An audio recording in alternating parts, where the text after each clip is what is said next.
Saat dia sedang mengantarkan koran, kecelakaan terjadi di tikungan.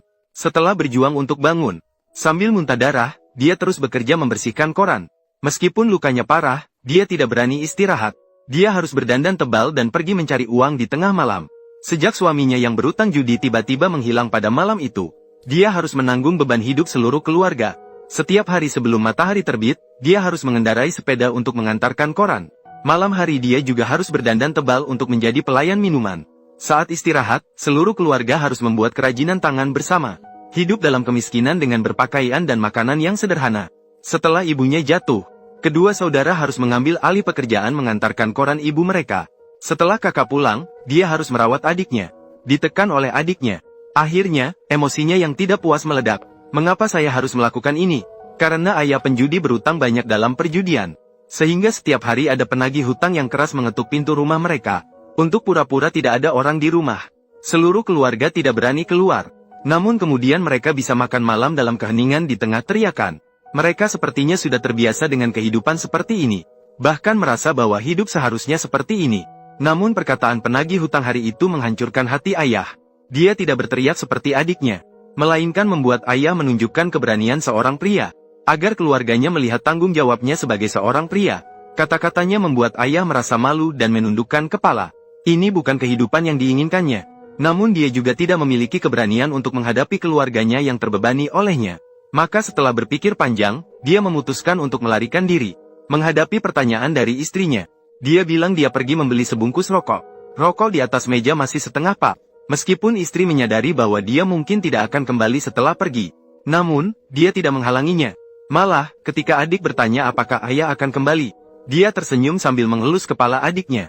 Lalu, dia mengalihkan pembicaraan dengan menjawab akan mandi bersama. Karena ayah pernah mengatakan bahwa masuk ke kosin adalah mimpinya. Sehingga adik semakin giat berlatih keterampilan dan kebugaran fisiknya. Dia mencampurkan impian ayah untuk pulang dan masuk kosin. Dia menelan pahitnya kehidupan. Meskipun dia juga tahu bahwa itu tidak mungkin terjadi. Namun, manusia pada akhirnya harus memiliki impian. Namun, akhirnya dia menjadi sopir truk uang 13 tahun kemudian. Dia perlahan meninggalkan mimpinya dalam kekecewaan yang terus-menerus. Dia hanya kadang-kadang pergi ke lapangan bisbol untuk mengenang sambil berkeringat. Kakak yang terlalu banyak tanggung jawab sudah tidak bisa mengungkapkan dirinya. Dia memusatkan seluruh energinya pada pekerjaan. Hanya agar tidak menjadi seperti ayahnya. Kakak mengumpulkan 3 orang hari itu. Dia mengatakan ayahnya sekarang sepertinya terkena kanker lambung. Hanya tinggal 3 bulan lagi untuk hidup. Lalu dia bertanya apakah mereka ingin pergi menjenguknya di rumah sakit. Adik laki-laki diam untuk waktu yang lama. Dia bergurau mungkin masih ada hutang misterius yang menunggu mereka. Namun di benaknya, dia tak sengaja teringat adegan ayahnya melatihnya bermain bisbol. Kakak mengatakan dia tidak akan pergi menjenguk di rumah sakit. Dia malah bertanya pendapat ibunya. Mendengar ekspresi wajah ibunya yang rumit, dia juga tidak akan pergi. Sambil mengeluarkan uang saku, dia memberikannya kepada ibunya. Sambil menggunakan alasan kerja, dia pergi. Adik bertanya di resepsionis di mana tempat tidur ayahnya di lantai 2. Dia mencari dengan perasaan cemas di lantai 2. Dia selalu memiliki obsesi terhadap ayahnya. Baik saat berlatih baseball bersama atau perhatian yang diberikan. Atau ketidakpedulian dan pengabaian emosi ayahnya terhadapnya. Saat ayahnya membawanya ke kosin untuk menonton pertandingan baseball sekolah menengah, ayahnya hanya terus minum bir. Lalu dengan menyesal mengatakan bahwa dia tidak bisa mewujudkan mimpi pergi ke kosin. Adiknya mengatakan dia akan bergabung dengan tim baseball saat masuk SMA. Dia akan membawa mimpi ayahnya bersama untuk bertanding di kosin. Setelah ia menulis kejadian ini dan memenangkan lomba menulis, dia segera naik sepeda ke ruang mahjong untuk mencari ayahnya. Dia tidak sabar ingin berbagi kebahagiaannya dengan ayahnya. Meskipun sikap ayahnya agak cuek, namun dia tetap ingin menunjukkan esai tersebut padanya. Ayahnya menerima esai tersebut dengan acuh dan meletakkannya di samping. Kemudian sambil bermain mahjong, dia bilang dia akan melihat nanti. Saat adik pergi dengan kekecewaan. Tapi mendengar esai menjadi alat pencatatan mereka. Dia berdiri di depan tempat tidur, menatap ayah yang tidak pernah dilihat selama 13 tahun. Wajahnya penuh dengan kata-kata yang tak terucapkan. Ayo kita ke atap dan berbicara. Setelah sampai di atap, dia berdiri jauh beberapa meter. Seperti kembali ke posisi saat berlatih baseball dulu. Jarak 1 tahun membuat keduanya tidak bisa melangkah lebih jauh. Saat melihat ayah mengeluarkan rokok, dia mengeluarkan rokoknya dan memberikannya pada ayahnya. Menghadapi pertanyaan ayah, dia bilang ibunya sehat. Kakak bekerja di perusahaan periklanan besar. Dia bilang dia tidak ingin menjadi seperti ayahnya. Kata-kata adik membuat udara tiba-tiba hening. Ayah mengatakan dia selalu menonton pertandingan di kosin setiap tahun. Tapi dia tidak pernah melihat bayangannya di sana. Ketika mendengar adiknya mengatakan bahwa sekarang dia sedang mengemudi truk uang. Sambil tersenyum, ayah mengatakan bahwa pekerjaan ini jarang terjadi. Sambil bertanya apakah ini pekerjaan yang diinginkannya. Namun sebelum adiknya bisa menjawab, dia tiba-tiba menerima telepon. Mendengar bahwa dia dan pihak lain telah mencapai kesepakatan 100.000 yen. Adiknya mengira dia kembali berutang.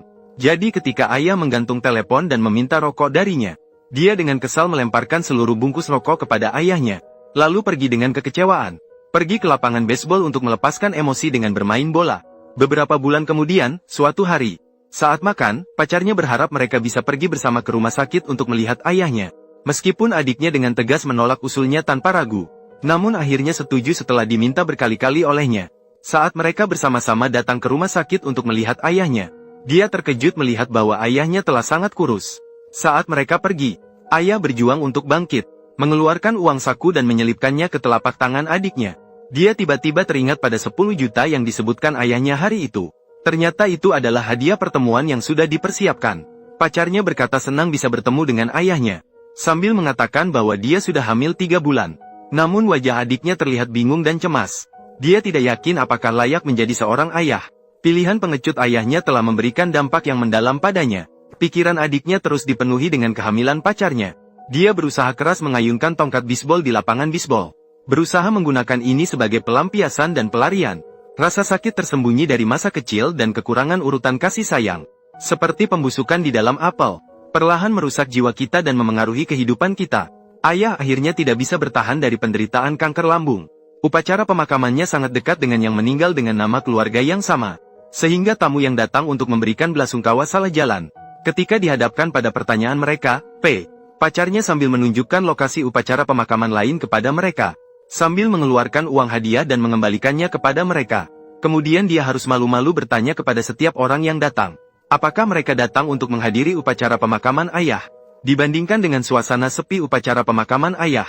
Namun upacara pemakaman keluarga lain sangat meriah. Kakak tidak tahan untuk mengolok-olok adiknya. Nilai seseorang bisa terlihat dari upacara pemakaman. Ibu mengganti pakaian menjadi seragam hitam di rumah. Di atas meja ada surat permohonan perceraian dan cincin pernikahan yang dikirimkan oleh ayah sebelum meninggal kepada perawat. Dia menatap dirinya di cermin. Dia tidak bisa menahan ingatannya tentang masa-masa sulit saat mereka hidup bersama. Kenangan indah yang pernah ada hancur bersama dengan 13 tahun cinta dan benci. Yang tersisa hanyalah hubungan terbanyak di lapangan bisbol. Dia duduk diam di lapangan bisbol mengenakan gaun. Merapikan emosi dan pikirannya yang rumit. Adik dan kakak sangat memahami kesulitan dan penderitaan ibu selama 13 tahun ini. Tidak datang ke pemakaman ayahnya adalah hal yang seharusnya. Para tamu yang berduka akhirnya hanya datang beberapa orang saja. Dan semuanya adalah orang aneh. Meskipun perilaku mereka di pemakaman lucu dan menyedihkan. Namun mereka semua adalah teman sejati ayah. Wang Zi adalah yang pertama berdiri untuk berbicara. Dia adalah teman ayah di ruang mahjong. Mereka bermain mahjong 9 kali seminggu. Dia mengatakan ayahnya adalah orang yang baik hati. Ketika dia melihat orang meminjam uang, meskipun tidak punya uang, dia akan segera meminjamkan kepada mereka. Meskipun sebagian besar dari mereka melarikan diri, namun dia tidak pernah membenci orang-orang itu. Malah merasa mereka sangat malang. Dia mengatakan orang-orang yang melarikan diri hanya bisa terus melarikan diri. Gonzi terisak sambil mengatakan dia sangat menyukai ayahnya yang bodoh itu. Kemudian datang pelayan di taverna. Ayah sudah minum di sini selama 4 tahun. Ibu sering mencarinya untuk berkonsultasi. Gonzi tidak tahan untuk mengkritik bahwa ayahnya selalu begitu. Ketika orang lain memiliki masalah, dia akan mencari solusi untuk mereka. Pelayan juga mengatakan bahwa ayah sering menyanyikan lagu Teresa Teng di taverna. Adik laki-laki menatap mereka dengan tidak percaya. Tada datang ke sini dengan 2 tujuan. Mengirimkan surat dan memenuhi keinginan ayah. Ayah meminta dia untuk membacakan isi surat di upacara pemakaman. Dia mengatakan bahwa dia telah menjalani hidup yang luar biasa. Mereka yang memberinya kebebasan untuk melakukan apa yang dia inginkan. Dia hanya bisa berterima kasih kepada mereka. Dia sangat berterima kasih kepada ibunya. Selama bertahun-tahun, dia tidak pernah melupakannya. Selanjutnya adalah keinginan terakhir ayah. Suatu hari, ayah tiba-tiba menunjukkan 6 gigi belakangnya kepada Toda. Dia mengatakan ada 5 gigi yang harus ditangani oleh Toda. 1 gigi sisanya ditinggalkan untuk anaknya. Namun, dia sangat khawatir gigi akan terbakar di krematorium.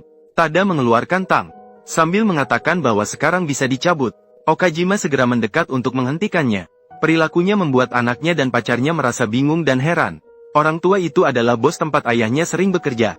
Sambil mengatakan bahwa ayah ingin belajar sulap dengannya. sambil menyiapkan alat sulap yang dibawanya untuk ditampilkan di depan umum. Lalu mengatakan bahwa ini adalah sulap favorit ayahnya. Ayah selalu memintanya untuk mengajarkan sulap itu padanya, dengan harapan bisa tampil di pesta ulang tahun anaknya di masa depan. Perasaan yang rumit membuat adiknya terbelalak. Selanjutnya adalah seorang pria yang mengenakan pakaian wanita. Dalam 2 tahun terakhir, dia tinggal di kamar yang sama dengan ayahnya. Saat membuka toko, dia ditipu oleh teman baiknya yang menjadi mitra dan kehilangan semua uangnya. Dia tidak tahu harus bagaimana. Ayah yang dia kenal di salon mahjong memberinya tempat tinggal. Saat ibunya dirawat di rumah sakit, ayahnya bahkan meminjam uang di mana-mana untuk biaya rawat inap ibunya. Berkat bantuan dari dia, ibunya akhirnya sembuh dan keluar dari rumah sakit. Musa, sepertinya ini pertama kalinya denganmu. Dan pada saat itu, mantan krediturnya tiba-tiba masuk. Namun di bawah pandangan khawatir adiknya, mereka hanya melakukan upacara sembahyang dan pergi. Ayahnya tampak memiliki sisi yang tidak diketahui banyak orang. Selanjutnya adalah seseorang yang membutuhkan keyakinan. Ayahnya tidak hanya membantunya mengusir penjual agama. Dia bahkan menghabiskan 500.000 yen untuk membelikan seutas mala sebagai simbol keyakinan. Melihat rasa terima kasihnya kepada ayah, kakak dan adik merasa tidak puas. Kemudian datanglah teman ayah yang berpacu kuda. Mereka sudah saling mengenal lebih dari 5 tahun. Beberapa minggu yang lalu saat dia mengunjungi ayahnya, dengan senang hati dia menunjukkan esai langka yang dia simpan. Ini pertama kalinya temannya melihat ekspresi ayah seperti itu. Dia menangis dan berteriak agar ayahnya bisa pergi dengan tenang. Di dalam hati adik, gelombang emosi bergejolak. Dia teringat saat ayahnya mengajarnya bermain baseball. Dia terus memperbaiki posisi dan tenaganya di sampingnya. Kenangan orang lain menyusun sisi baik dan hangat ayahnya. Sama seperti kehidupannya yang terfragmentasi di mata orang lain. Meskipun dia miskin, dia tetap murah hati. Meskipun kekurangan, dia tetap penuh pengertian.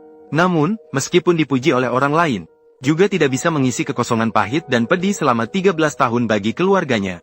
Kakak tidak memiliki banyak kenangan tentang ayahnya. Hanya beberapa kenangan buruk yang tersisa.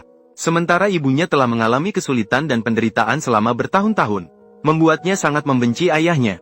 Namun sekarang ayahnya benar-benar telah meninggal.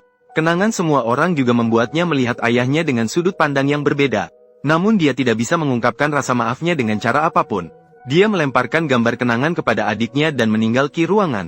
Upacara pemakaman di sebelah penuh dengan kesedihan. Ada seorang bibi yang terus menangis. Namun ketika dia keluar dari ruang upacara, dia bertanya kepada orang lain di mana dia bisa menangis selanjutnya. Percakapan mereka semua terdengar oleh kakak yang sedang merokok di sudut ruangan untuk menenangkan diri. Hatinya tiba-tiba menjadi bingung. Dia tidak tahu perasaannya terhadap ayahnya harus seperti apa. Tantangan terbesar adalah manusia tidak hanya tidak datar, tetapi kompleks hingga membuat orang merasa tidak berdaya. Adik senang mendengar bahwa ayahnya diam-diam berlatih sulap, juga senang mendengar tentang perbuatan baiknya. Yang membuatnya merasa lega adalah ayahnya selalu menyimpan esai-esainya, dan bahwa dia adalah seseorang yang bisa bernyanyi untuk menebus dosa. Meskipun dia juga sangat membenci ayahnya. Namun pada akhirnya, ayah bukanlah musuh, melainkan keluarga mereka. Jadi setelah dia benar-benar meninggal, mereka tidak merasakan kelegaan dari hilangnya rasa benci. Ada yang hanya merasa kesepian dan sedih. Dia benar-benar berterima kasih kepada semua yang hadir di pemakaman ayahnya hari ini. Ibu tidak tahu kapan meninggalkan lapangan baseball. Dia mengambil sebatang rokok yang ditinggalkan ayahnya 13 tahun yang lalu dan menyalakannya di dekat jendela. Dia menghisapnya dengan gemetar. Cinta atau benci? Kenangan bagai asap yang sudah berlalu. Apakah memaafkan atau tidak? Apa artinya jika tidak ada pemahaman? Biarkan masa lalu lenyap seperti asap. Hidup tidaklah bebas. Di balik kedamaian yang disebut kebebasan, hanya seseorang yang membayar dengan cinta yang kuat untukmu. Meskipun hidup harus memiliki impian, namun sebenarnya bukanlah orang yang bisa mengejar identitas diri, malah melarikan diri dari tanggung jawab sendiri. Pemakaman membawa semua penyesalan ayah dan rasa bersalah terhadap keluarga. Hanya meninggalkan rokok 13 tahun lalu dan esai yang menguning, dan belajar sulap yang tidak sempat diubah.